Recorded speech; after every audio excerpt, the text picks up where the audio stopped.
Welcome to Positive Talk with Kevin McDonald. Hey, that's me. Hi, and welcome to Positive Talk. Our show features the best positive stories and people from around the globe as we endeavor to answer the universal question of why am I here and what is my purpose? Understanding that can change everything, and knowing your greatness is fundamental to living your best life. So join us right now as together we work to create the adventure of our lifetime. And welcome to the show, everybody. My name, you probably already have guessed, is Kevin McDonald. And I have this little podcast that we call Positive Talk. And so we like to bring on great people who are doing wonderful things and have a wonderful life story. And in this case, it's all about the story because she is an author. She's got several books out, and they're very engaging in what she does, and her name is Leslie Ann Lee. Leslie Ann, is it Leslie Ann or just Leslie? What do you prefer? You can call me whatever you want to call me, so long as you don't call me Mrs. Lee, because that makes me sound old. Also makes you sound Asian, but that's a story for another time. I get that a lot. If people don't know me, they think I'm Asian. Yep. I would bet so. And you've got another book that has just dropped, or it has dropped not too long ago, correct?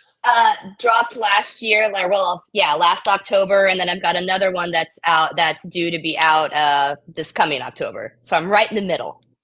Oh, is it done yet? Are you editing and doing all that, or are you still creating? It's a work in progress. That's the best way to put it. There you go. It's somewhere in the process of a blank page to a completed manuscript. Exactly. Yep. It's done when it's done. That's how it works for you guys. It amazes me, people that are accomplished authors like yourself, on how the whole process works and all that. But we're going to get into that. I would like to know, first of all, what got you excited and started writing? Reading, which I guess kind of ironically goes hand in hand with writing. From a very young age, my mom would read to me. We lived in this tiny little house kind of on the outskirts of San Francisco. When I got older, I realized we were pretty much in the ghetto. But the best memories I have as a child are her and I sitting on our tiny little couch reading books. She would read out loud to me like a chapter a night. And like specifically Charlotte's Web and The Lion, the Witch, and the Wardrobe were the two that we read kind of like over and over and over again. And those books helped me develop a very vivid imagination. I believed that Charlotte was real. I didn't really have a fear of spiders until I was much older. And, Aslan from The Lion, the Witch, and the Wardrobe, he existed. I had a stuffed lion that I really believed, came to life. And we would hang out and have adventures together. And so from a very young age, I had this crazy imagination. And when I was, I think, like 6, I wrote my first story. I just scrawled it in crayon on a piece of newsprint paper. And it was nothing. But that was the beginning. And then from there, it was entering into the yearly young author contest at school. And, then that kind of morphed into not ever paying attention in biology in high school. And I would just sit in biology class and write stories and then proceed to flunk biology, but do really well in English. My English teacher loved me. My science teacher hated me. And then by my senior year of high school, I had written like an actual full-length book. And had the guts to try and get it published, and it's been a writing game ever since. Well, congratulations. I'm glad you're doing that. By the way, when you say that the little house that you lived in was a ghetto, I had a sales guy take me around San Francisco and stuff in the middle 90s, and I said, this looks like a rundown area, and he said, well, you know what, that house is worth $1 million too. Right. What? Right? No, it's insanity. And I mean, like when I was little, it was a really cool house. Like it was amazing. We had a beautiful backyard. My mom loved to garden. And it was wonderful. I think we had a fence, like a picket fence, and a really cool tree in the front yard. It wasn't until I was older that I was informed that we lived between drug dealers. So that was fun. I kind of always wondered why there were police and firemen always at our house. Now it But makes sense. look, on the bright side, it's kind of a one-stop shop. Right? It was like, okay, good to know. But it's amazing how your perception changes. When you're young, you think one thing, and then you grow up and you're like, why? Like, how did I even think that? So yeah, yeah. Well, and when you're a little kid, like 6 or whatever, everything looks bigger to you. And then you go Yes. back and look at it, and it's like, that's my bedroom. That was an itty bitty teeny weeny thing. Yeah. Yeah, yeah, and I mean, my mom was, so creative too, she, handmade me curtains that were, this yellow checked gingham. I can't believe I remember this, and we had, really nice flooring, and so everything was, really pretty. So the perception was there that it was just this nice house in this nice neighborhood, and dad and I would walk to, this cute little, gift shop called the Dewdrop Inn, and I could get, My Little Ponies and Hello Kitty things, and it was just this cool little neighborhood. And then come to find out, we're in the middle of the drug wars, of outside San Francisco. The Dewdrop Inn. Now that was in a song someplace, if I remember. Yes, yes. And I again never realized what a cool name that was until I was older. I was like, oh, okay, now it makes sense. It's a play on words. But in my head, it was very magical. It was like a dewdrop, and like an inn, like a hotel, not like a please come and see us type of reference. So Exactly. And I think in the song, it's a redneck bar, and yes, this hippie goes into it, and yes, of the Dewdrop Inn, and had to get out of there in a hurry. I can't remember what the song was called. exactly. Which probably realistically, based on the neighborhood, maybe that's what more they were implying than something magical and whimsical. That could be. They may have had a experience in the Yeah, Dewdrop Inn someplace. exactly. So tell me, when you write, you do they're kind of a theme, and you've got now the one Silken Waters, which is the one that just came out in last year, Yes. right? Yes. And that is the second in the series, and the first one is Child of Dawn. I love Correct. the cover of that, by the way. Thank you.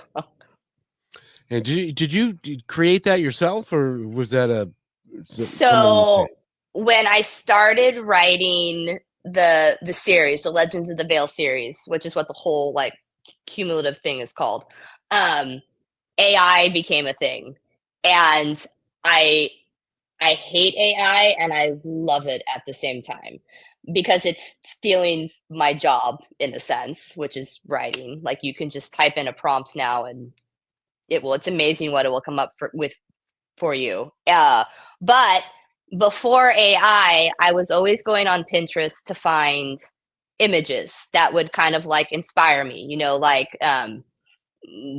brooding man with dark clothing and wings or whatever. And you would have to find this image, and then I'm like, okay, so I can write from what I'm looking at. But with AI, you can create your own images, which is absolutely wonderful. And so the cover of Child of Dawn, it took me a good 2 weeks to get it perfect. Well, here, in fact, I have it right here. So his wings, you can't really see them in the image, but AI was putting the wings in front of his face, which obviously doesn't work. It's not what I want. His wings are not on his face. And so it was tweaking that and figuring out how to write the prompts so that AI would figure it out. And I think AI has come a long way since 2 years ago. But yeah, it's been AI, and then I have a good friend who actually was good enough to design the cover for the sequel.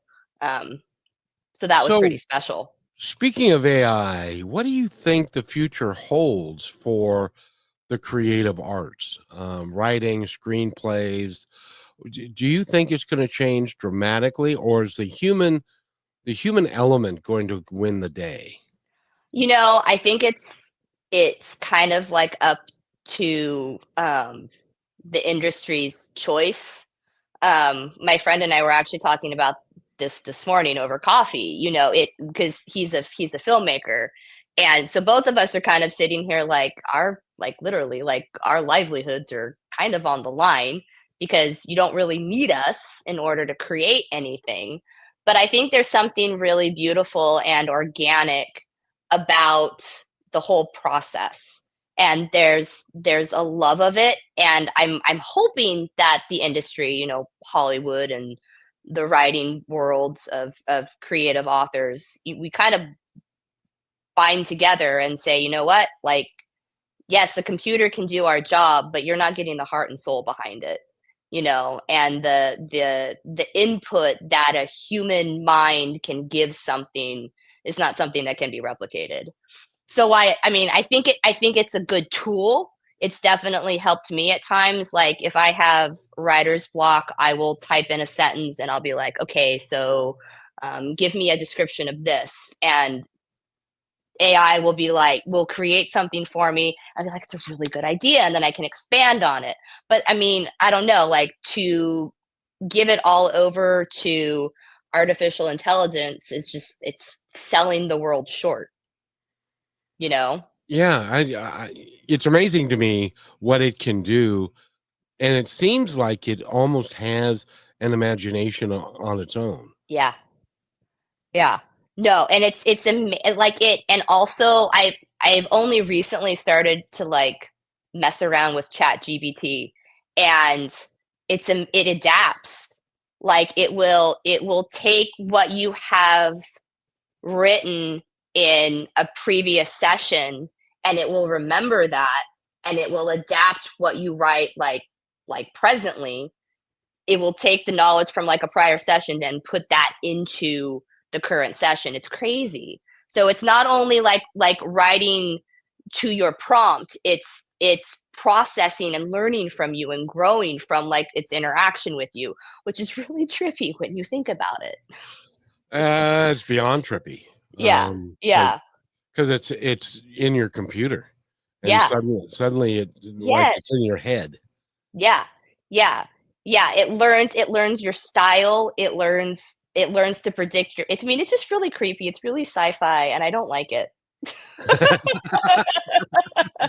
Well, it's not good for writers that have got a vivid imagination like you do, Yeah. because you write fantasy novels, and would you call this series a fantasy novel Yes. series? Yeah. Yeah. Yeah, definitely. And but it just seems to me like how can they adapt so that if you have an idea of a character and then they can replicate that character and give it words that are words that you would say, is it that bright? It can get I mean, so I was doing like a prompt for like not my own writing, but for another job, a side gig that I have. And it remembered I had discussed a I'm doing like a scientific research paper, and it had remembered a study that I had referenced like when I was writing 2 days ago. It remembered that study and it brought it back in. It's like as previously mentioned in the scientific journal, da da da da da da da. And I'm like, I didn't even like tell you to do that. Like what? Like like awesome. Like didn't ask for that, but thanks. I think. I don't know. It's amazing to me as I get just a little older, the changes that have happened in our lives. So I was born in the late 50s. So I've seen, JFK's death, the Beatles, the moon landing, all of that stuff. And now it seems to be accelerating, because when we still had the phone that was glued to the wall, Uh-huh. that had the ringer and stuff, even before answering machines, which are no longer a thing, by the way. Right? No, you just leave a voicemail. Yeah, but in those days. So anyway, it's evolving to a point Boy, I just hope we don't lose our humanity. I know. No, I mean, as I feel like, so I would have been the first generation to have, not that I want to date myself, but like the first generation to have dial up and like discover that and like use it, plug it into your landline and you listen to it, make that horrible sound, and then you have internet. And now my kids, I mean, I can't even explain to them like how hard it used to be. Like hard. It was easy because you didn't have anything any differently. But my daughter can sit in the front seat of the car, hotspot her computer to my phone, and do her homework on her laptop while we're driving between school and home. I mean, it's crazy. I can't imagine what it's going to be like, for their kids. If we're still here, Right. it's gonna. But we always adapt to that kind of stuff. By the way, we're talking with Leslie Ann Lee. Go to her website, which is leslieannlee.com. Where'd you come up with that name? I know, it's so original. I go to her website and you can look at her blog and some the trailers for she did the trailers herself and she did a marvelous job. So go check out her website, and you can also buy the books there, and it's better to buy the books there than anywhere else. So if you choose to. And we need to take a break, and we will be right back. We're talking more with Leslie Ann Lee, the acclaimed and the world famous author. And we'll be right back. Are you looking for a powerful way to grow your brand while making a real difference? Well, Positive Talk is the perfect platform to align your message with inspiration, hope, and meaningful conversations. By sponsoring Positive Talk, your brand will reach an engaged audience that values positivity and connection. People who want to support companies that share their values. Take this opportunity to showcase your business in a space that uplifts, inspires, and creates lasting impact. Don't wait. Email me, Kevin@kmmedia.pro today to learn how you can partner with us and spread positivity while growing your brand. And welcome back to Positive Talk with Kevin McDonald. We have Leslie, yes, the Leslie Ann Lee is with us today. And she's an acclaimed author. She's got, what do you got, 4 books out? More than that. Hold on. What?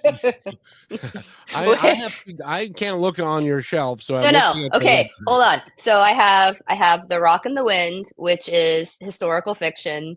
Demons in the Hogshed, which is a contemporary piece. Millennial Faith, which is a introspective religious like book about kind of like reflecting on my life as a pastor's kid growing up. Let the Magic Grow, which is a children's book, and then Child of Dawn and Silken Waters. And then the new, what have you named the new book yet? So the 3rd installment will be called The Ashwalker, and then the final book in the series will be called Firebrand. Interesting. And do you have written down someplace or in your head what all 5 books are? I think it's 5. Yeah. 4. I think 4. There may be 5. Like, who knows? This thing just keeps morphing. 1, 2, 3. Okay, 4. But do you have what's going to happen in the course of all of those books and how they're going to segue one to the other? Do you have that in your head or in outline form? Yeah. So it was only supposed to be 1 book. Odd how that happens, isn't it? And I wrote it, and I wrote Child of Dawn, and I put it out in the world, and people were coming to me and, asking, okay, so where's the sequel? And I had no sequel, like not in my brain, not nowhere. There was no sequel. And obviously I wrote a sequel. I came up with the idea. And then when I was getting towards the end of writing Silken Waters, I realized, well, I this is not ending. Like, it's going to keep going. I don't know where it's going, but it's going to keep going. And so then I had planned on doing a trilogy. Um, and all the ideas that evolved in my head uh, were too many to put into one book. So it was like, well, I guess I'm going to be doing this for a few more years. And so, yeah, know where it's going. Definitely for the third one, for the Ashwalker. And then the fourth one, I have kind of a general idea, and I know how Firebrand will end.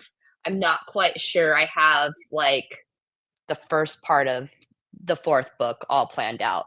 But it's all very organic. Like, it all kind of just evolves So as I go along. how do you do that? I mean, is it I don't know.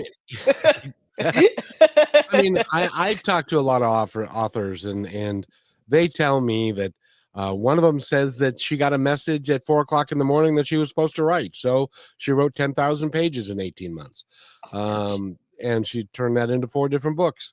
And another one said, "I have no idea where that came from; it just kind of appeared." And then there are other people that say, "Well, I meticulously put down the who's going to be and make them 3-dimensional, and then where they live and make a whole town and do, so what is your Yeah. process? What do you do?" Well, it's different with each book. The historical fiction that I wrote, the Rock and the Wind, that came out of me being really sick and having a fever. It's probably the only time I've ever been delirious in my life, but I was literally bedridden, and it was a dream. And the dream, because I was so feverish, the dream just kept going, and that resulted in a book.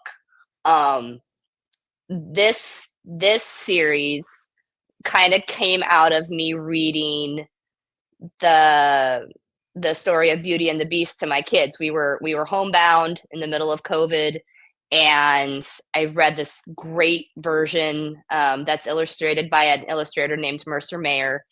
And at the end, I had this seed of an idea. What if Beast never changed back into the prince? What if he stayed a beast for forever? Would Beauty, or Belle, still love him? And that was the beginning. So then I was like, okay, I kind of want to write a Beauty and the Beast story, but I'm not going to use a beast because that's been done, and I don't want Disney to sue me.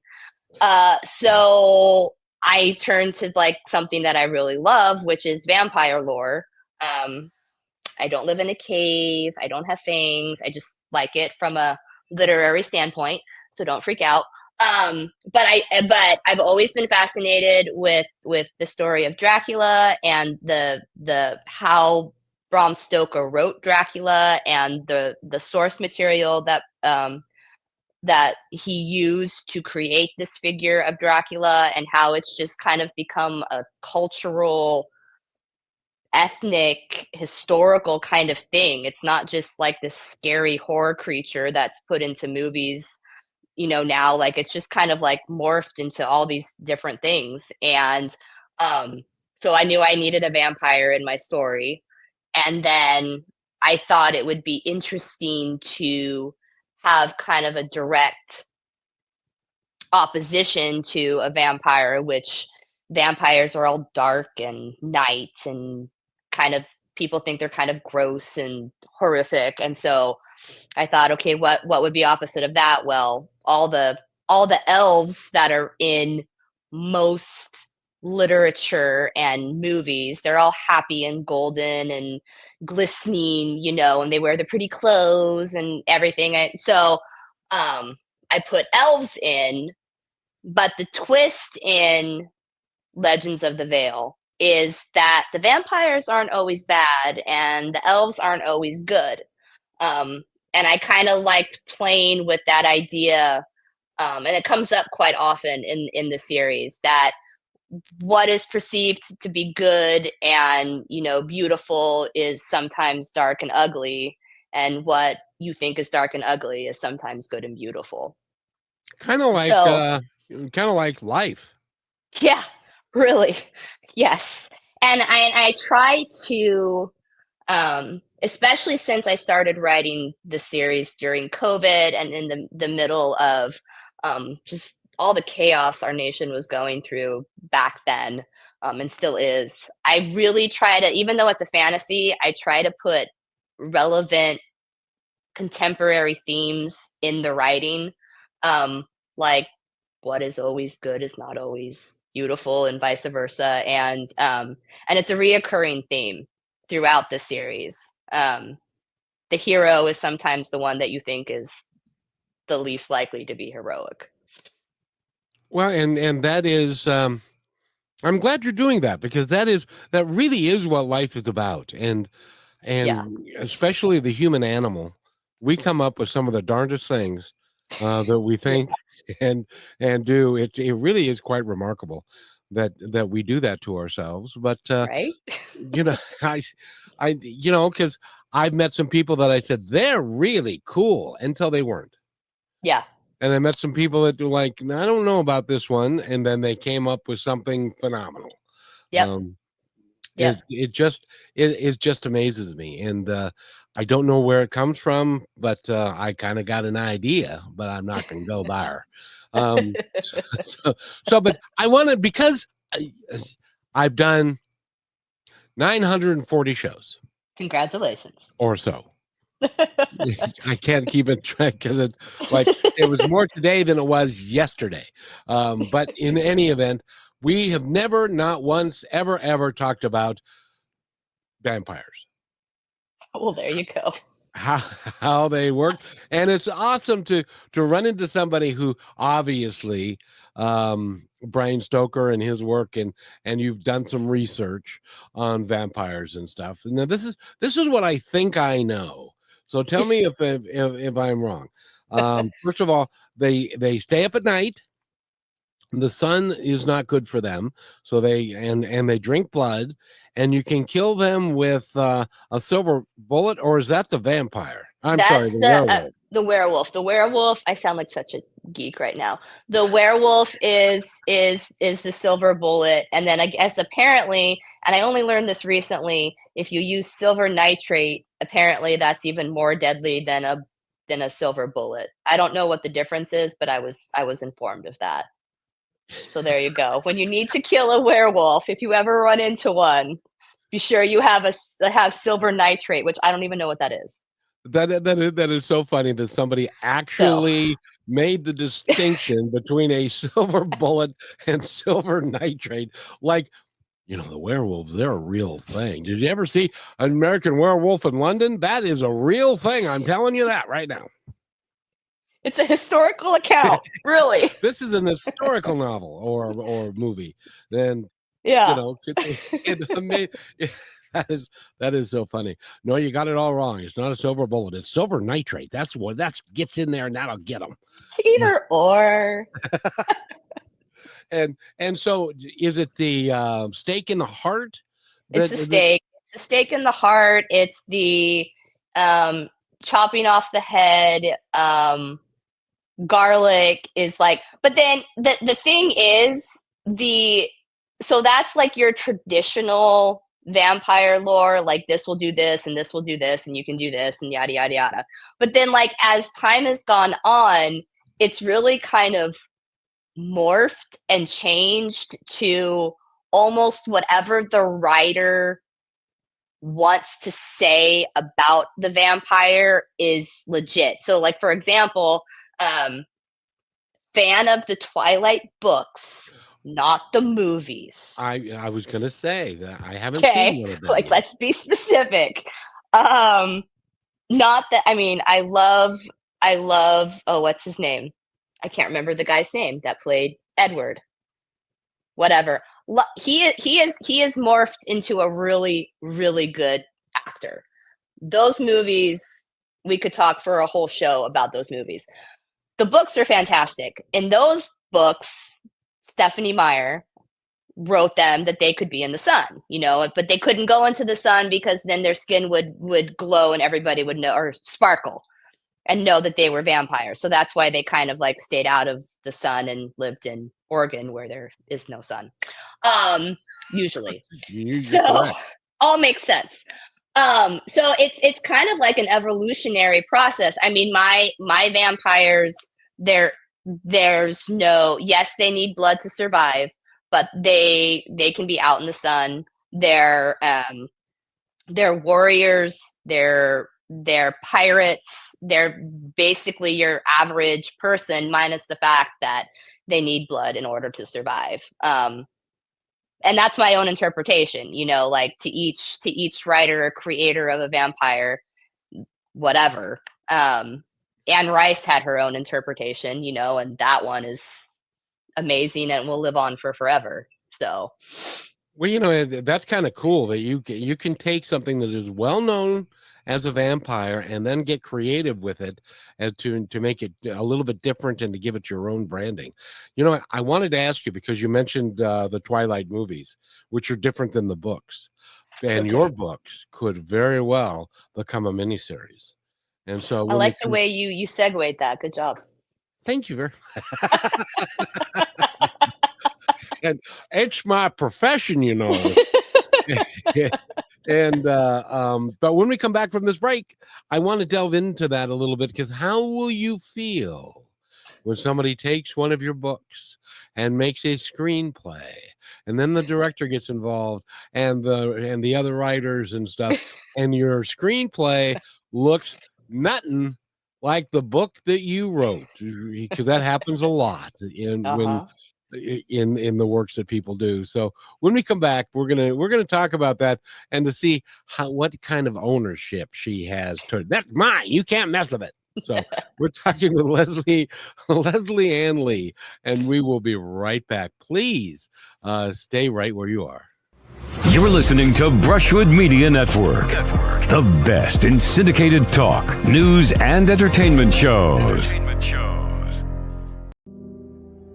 As you go about your daily life, look closer.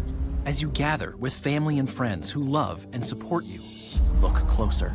There are youth right in your community who don't have the home, warmth, and healing you have. So look closer.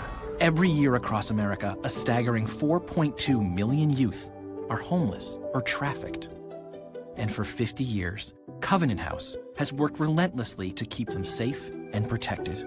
Tonight, 2,000 young people will sleep safely in a Covenant House bed. And tomorrow, they will wake up surrounded by love. They get clean clothes, hot meals, medical care, and a safe place to sleep. 24 hours a day, 7 days a week. In sites across America to help them fulfill the great promise of their lives. So look closer at Covenant House. To help or get help, go to covenanthouse.org. And welcome back to Positive Talk with Kevin McDonald and Leslie Ann Lee, the author. Leslie Ann, I keep on playing that commercial, hoping that it's the last time that I have to play it, because we have solved childhood hunger and trafficking and all that, and everybody's happy and healthy and has a good home environment. But sadly, I have to keep playing the commercial because we ain't got there yet. It's a work in progress. And so far, it's been Okay. a long Uh-huh. work in Okay. progress, and they're the next generation, and they're the ones that are going to grow up and have to fix what we've done to the Right? planet and stuff. So they need to be healthy, wealthy, and wise, and all of that, because they're going to need every bit of it. We're talking again with Leslie Ann Lee. She is an author of note, and I wanted to ask you if one of your books, and I preferenced this before the break, if one of your books, if a producer came to you and said, "We love your books. We want to produce them and make a movie and make a mini series out of your series. But there's a few changes that we want to initiate and make because we don't think it should be a vampire, maybe a werewolf." You know what I mean? Yeah. To fundamentally change your work. How would you take that? Not well. No, and that's something that I've thought of a lot. What am I willing to let go of, and what will I, they're like not cross the line. And like you can't take somebody's work and make it something that it's not, because then it's not their work anymore. Perfect example. There's a rumor, and I don't know how legit it is, that the same director that made Barbie has the rights to make a new version of the Chronicles of Narnia. I loved Barbie. I think she's really good at what Greta Gerwig, I think I said her name right. She's fabulous at what she does. I don't know that she's the right person to do the Chronicles of Narnia, because Barbie and the Chronicles of Narnia are two completely different things. So, I'll be interested to see what that kind of morphs into. But as a creator, you can't sell your work short. Like, you've put all this time and energy into it, you've put you into it. And a producer or a director, whoever's taking over the project, if they ever were to take over the project, which that'd be really wonderful, they have to understand that, you still need to be visible in the project, even if somebody's taking over the helm. And that is important. I can't tell you how many times I've heard somebody say, I read the book and the movie came out and I went and watched the movie and it was nothing like the book. Yeah. Some of the favorite scenes that I had in the book were not in the movie. And I don't understand how, and so I think original works of art like yours should be left standalone and created the way the author intended. But most of the time you sell the rights to it and it's gone. It's gone. Yeah. Yeah. And that's always hard, because it's your baby. And with me, I think it's even, it's like an added level of ownership, because I've written the book, but I've also written the screenplay. And so it's like, it's twofold. Like, you're not only taking my book that I spent a long time on, you're taking the screenplay that I spent a long time on, and I fought with editors to keep things in, and argued on what to take out. And so, it's very personal. And, obviously there's always room for compromise, but also some areas not so much. Limited compromise. Limited compromise. Because sometimes they'll want to cut for, and then the other side of it is you keep everything in it, and then it gets filmed, and then they decide, an hour and 12 is too long. Yeah. So all the stuff hits the cutting room floor, and that never sees the light of day, and that fundamentally changes the story. Yeah. So you got to have an ironclad contract with these people, right? Yeah. And I recognize that I had no idea how to write a screenplay when I was challenged to adapt the novel into one.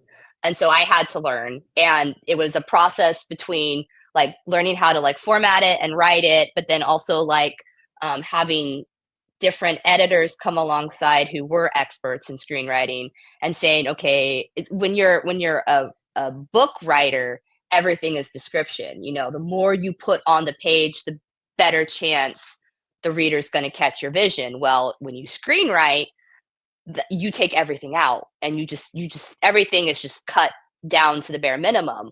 And so I really struggled with that, because I was cutting my own creation, which in that case, the editor was great, because they were telling me, this is never going to fly.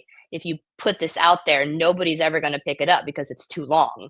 I don't have the luxury of being like Steven Spielberg or Christopher Nolan or whoever and making a slightly longer script for a slightly longer movie, because I'm unknown.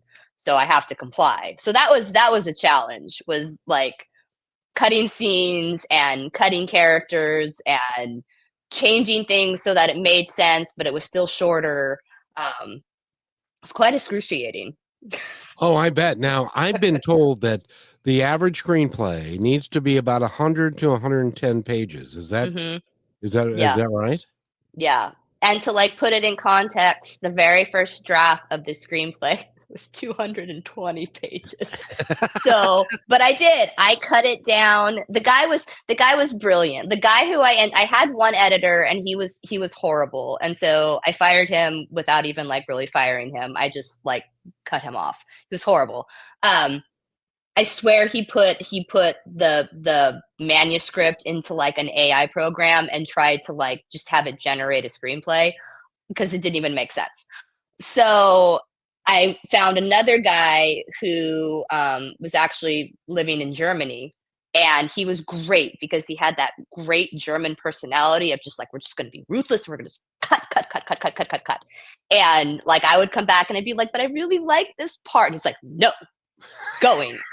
And that was good for me as the writer to have somebody like that who knew what he was doing, but also would just be ruthless. As only a German person can be, because they have no sense of humor. Did you know that? No, totally. No sense of humor whatsoever. Nothing I ever said was funny. And when he says, we're going to cut and we're going to cut and cut and cut, he meant we're going to cut. Yeah. No.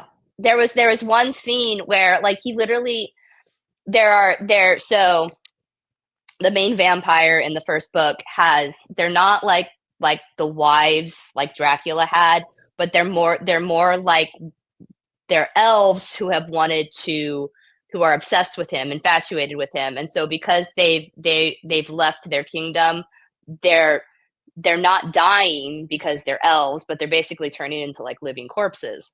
And so I kind of really liked the idea of having like the consequences of your actions be very visible. Like you're so obsessed and infatuated with this person that you're literally willing to just like die while still being alive. And how that changed their personalities and the way they responded to things. I thought that was so cool. And he's like, no, they're going to be in there for like 5 seconds and then everything else with them is just gone. Like, what? I got to ask you, in your slightly warped writer's mind, can a living corpse walk around, but don't they smell after a short period of time? Well, they're elves, so they still have the ambiance of an elf, where like they're still beautiful and they're still like elf-like. So they've got the I don't know what elves smell like. I always imagine them smelling great. I would if I were, yeah. I mean, if I was an elf, I think I would smell like roses and jasmine and whatever. So it's one of those like tragically beautiful. I kind of harkened back to Francis Ford Coppola's Dracula, like the classic one with Gary Oldman, and that one. It's my favorite version.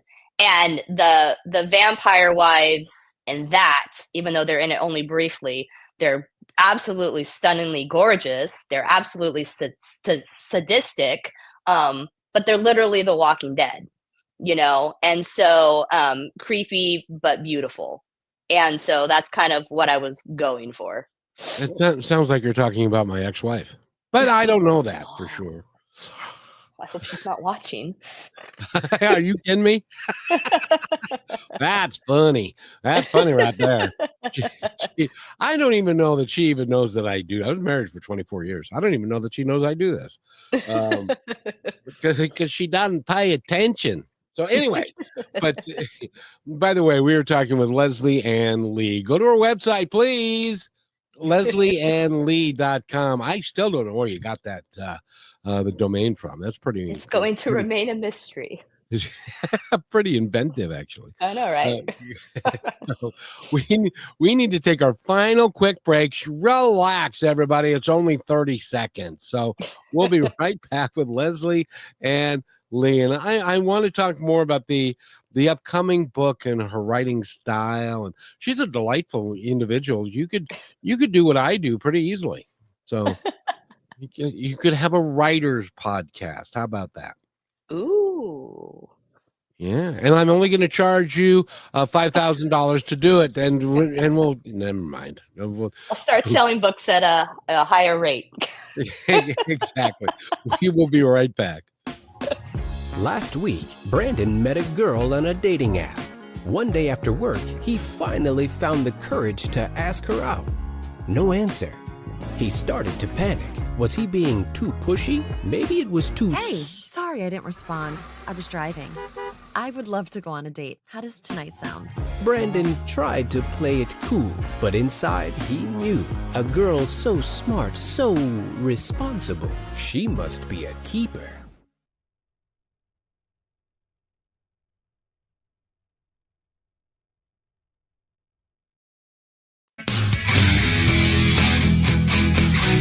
And welcome back to Positive Talk. My name is Kevin McDonald. Don't you like that segue with the music playing and then you come back and the music brightens up? Isn't that cool? There you go. It's my entrance. I'm just thrilled to have you here. What do I have got 2 books. So you've got a book that's in the works that you're writing now, and then the final one, which you're going to start sometime after this one's complete and out. How long of a process is this going to be? And is your darling husband saying, are you still writing? He comes from the business world.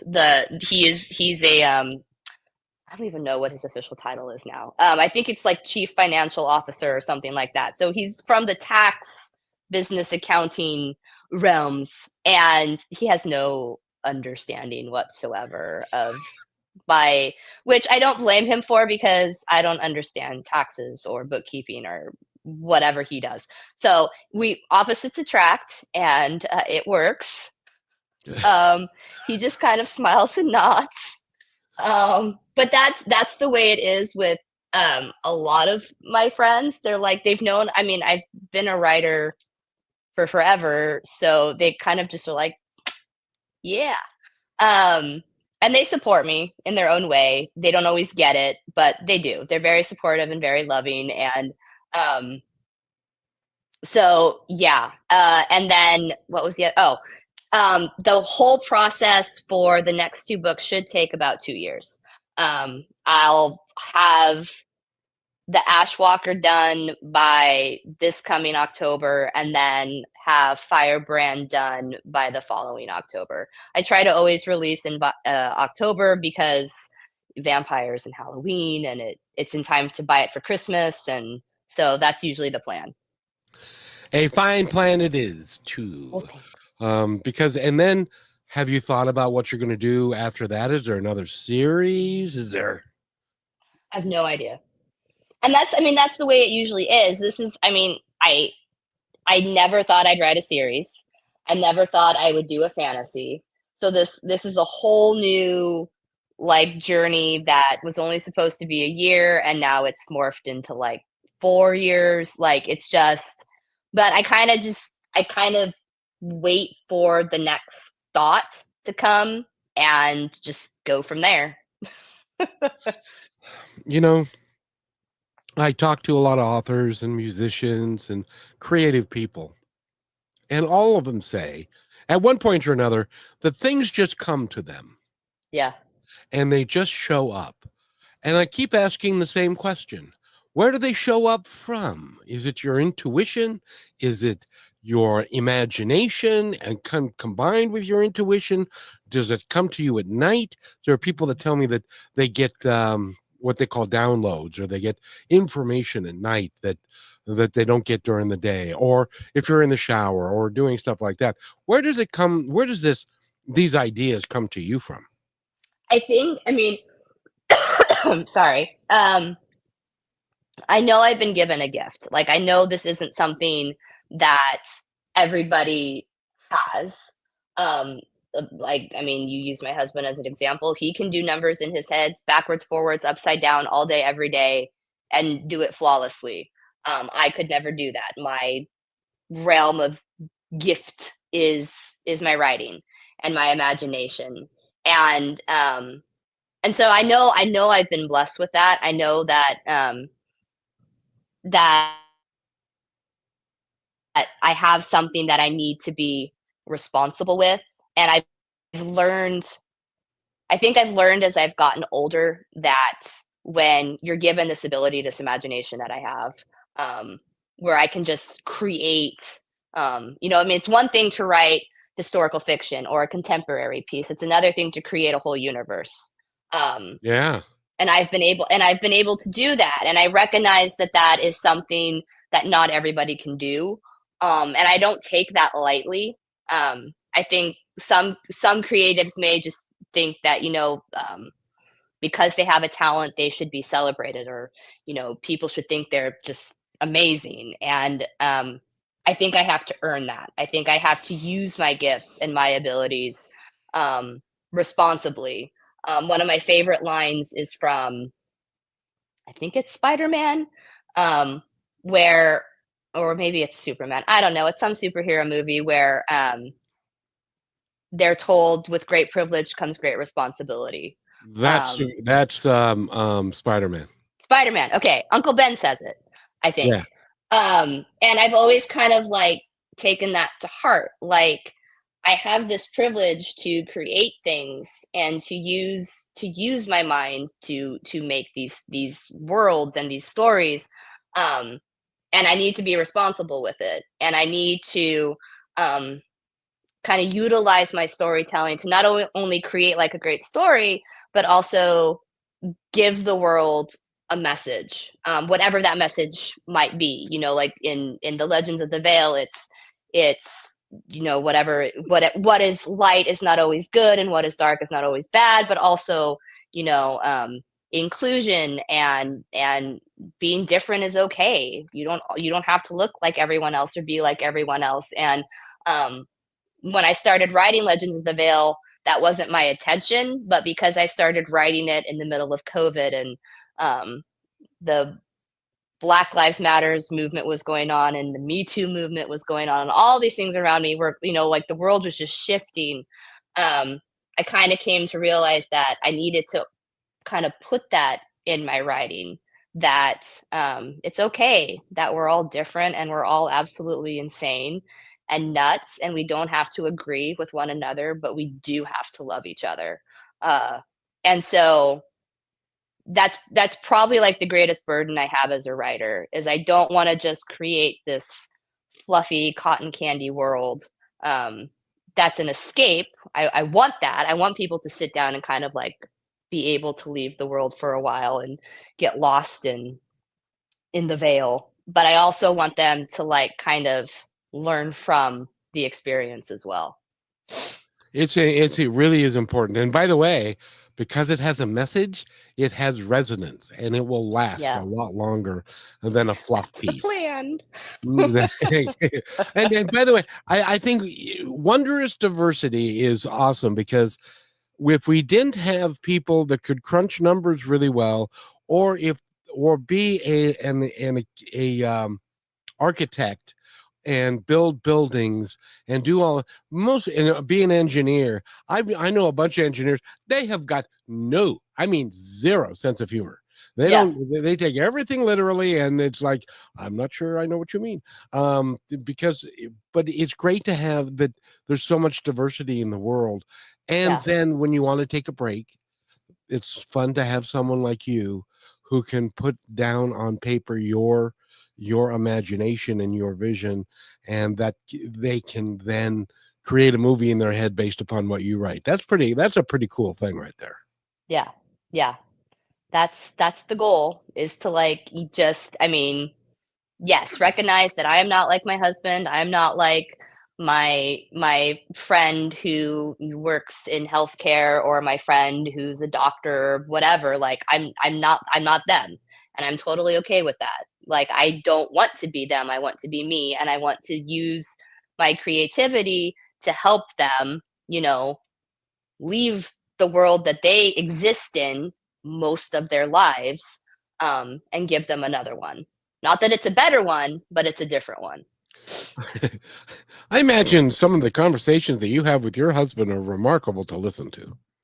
Well, to be fair, when we were dating, he wanted to be a filmmaker, and he changed his senior year of college, decided he wanted to like go into accounting and wanted to be a CPA and eventually a controller. So completely shifted, dashed all my dreams of living in Vancouver in a trailer on a movie lot.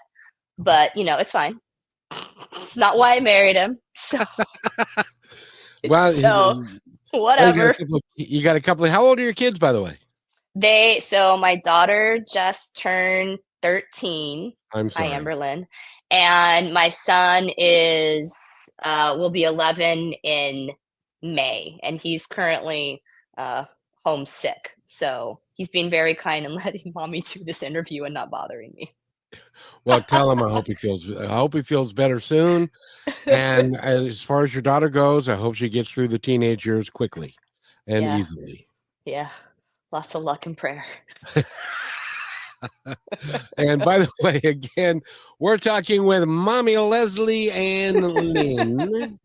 And she's an author, and go to her website, which is leslieannlee.com, and find out, and that's Ann with an E, by the way. There you go. And look at all of her stuff, and you can buy the books that are there. And will you come back in October? Absolutely. When the next one's due to be out? Absolutely. Would love to have you. You really are an engaging individual, even though you are a writer and you keep your head in your keyboard. It's true. So it's great fun. Before we go, is there anything else that you would like to tell our audience? Anything at all? Oh, you're putting me on the spot. Of course. You're a writer. Come on. Yeah, I type. I don't talk. Well, there is that. I talk. I'm good. Well, I just want to say you are a lovely individual, and I love your works, and I love your attitude, and I wish the very best for you. And when I need my taxes done, I'll give Mr. Lee a call. You got my number. There you go. We'll be glad to help you out. He's got clients all across the country, so we're here. Wow, that is awesome. So with that, I just want to say that go to our website again, which is Leslie Ann with an E, Lee. Ooh, that rhymes. And .com, and find out all about her. It's been fun having you. We've got a bunch of likes and loves because of your interview. So thank you for coming and seeing me. Thank you for having me. You are more than welcome. And so with that, and by the way, ladies and gentlemen, she is also, because her son's under the weather, she's under the weather. She'd handled this beautifully, and now you can go get into your nighty nights and go back to bed. Sure. With your tea. Yeah, with my tea. Have a great afternoon. Enjoy your weekend. Thanks for listening to this episode of Positive Talk with Kevin McDonald. Our purpose is to provide everyone with a positive, entertaining, and educational experience. I would love your feedback and comments about the show, including possible topics and great guest suggestions. Please email me at kevin@kmmedia.pro. And remember, be kind to one another, because each other's all we've got. That's Kevin@kmmedia.pro.